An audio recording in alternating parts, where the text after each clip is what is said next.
إذاعة شباب ورياضة من القاهرة تقدم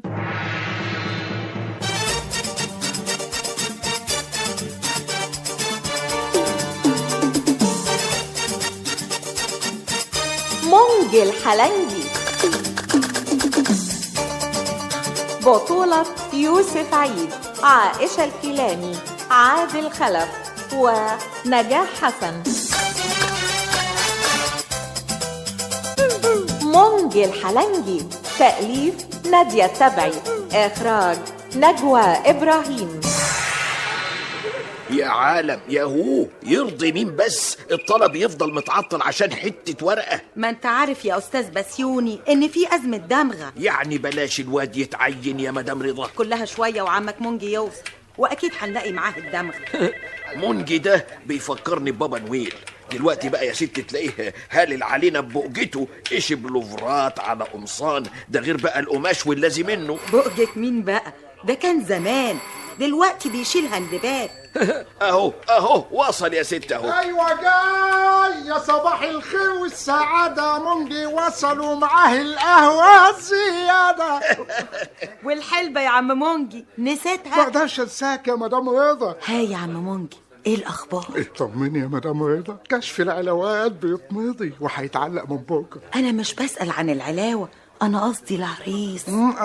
الواد بيقول ما يصحش يعني ابقى معاه دبلوم ومراتي مخلصه جامعه. اذا كنا احنا راضيين وموافقين تلاقي العروسه مش عاجباك. عموما ما تقلقيش يا ست الكل، عدالها هيكون على ايدي ان شاء الله. هو في بنات بتبور. معايا عبايات بس مستورده. بعدين يا عم مونجي بعدين. يا سي مونجي خلصني بقى، دي ما تطلع بالدمغه يا اخي. عيني بس كده، احلى دمغه. ايدك بقى على 90 قرش. دي ب40 قرش يا مونجي. يا عم بسيوني اللي معاه دمغه دلوقتي بتقفش. طب هو في دمغه في البلد؟ هات يا سيدي، هات بقية جنيه. يا سي بسيوني هو في فكه في البلد؟ ماشي يا مونجي.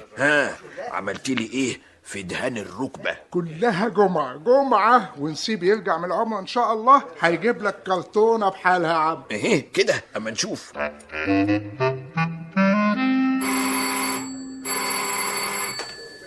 خد يا عم مونجي المذكرة دي، خليهم يكتبوها على الآلة الكاتبة. حاضر يا مدام. بعد كده تمضيها وتختمها وتجيبها لي عشان أصدرها. بس كده من عينيا. بالحق، المفتقة المرة دي مش قد كده. كلام ايه ده بقى؟ السمسم مش متنقي والعسل كده زي المحروق. مراتك ما بقتش شاطرة. ازاي بقى؟ طب دي مفتقة ام نبيل تشفي العليل. مفتقة ام نبيل. يا مونجي يا اخويا، ما معكش حاجة للصداع؟ سلامتك يا استاذ، جالك منين الصداع ده؟ ماتش امبارح يا سيدي عكنني وقل مزاجي. لا مالكش حق بقى سيباسيوني، ده حتى الحكم امبارح كان مجاملكم. نعم، مجاملنا ازاي بقى؟ ده فيه فاول وضربة جزاء ما حسبهم لناش. بس هنقول ايه ده بخت يا اخويا. انت مونجي الساعي؟ خدامك يا باشا. حط الحديد في ايده يا شاويش. ليه يا باشا؟ انا عملت ايه؟ هتستهبل يا مونجي، مش عارف عملت ايه؟ وكتاب الله معاك. خير يا حضرة الضابط، هو عمل حاجة واحدة بس، ده في اكتر من بلاغ متقدمين ضده. كدابين يا باشا، والله انا شغال في السليم وشرفك. بقى كده دلوقتي هنعرف. احنا كمان يا باشا عايزين نعرف ونطمن. حضرته باع لجيرانه في سيخ منتهي الصلاحية، والناس من امبارح في المستشفى في حالة خطيرة. ياه، معقولة؟ ده اللي حصل اتاري قدامي. رحت ضحية الفسيخ يا مونجي.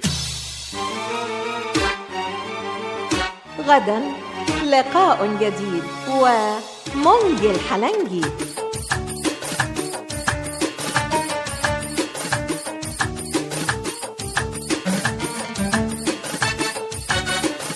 التسجيل والمونتاج إبراهيم رويشي ومحمود إبراهيم. مونجي الحلنجي، مع تحيات نادية التبعي، نجوى إبراهيم.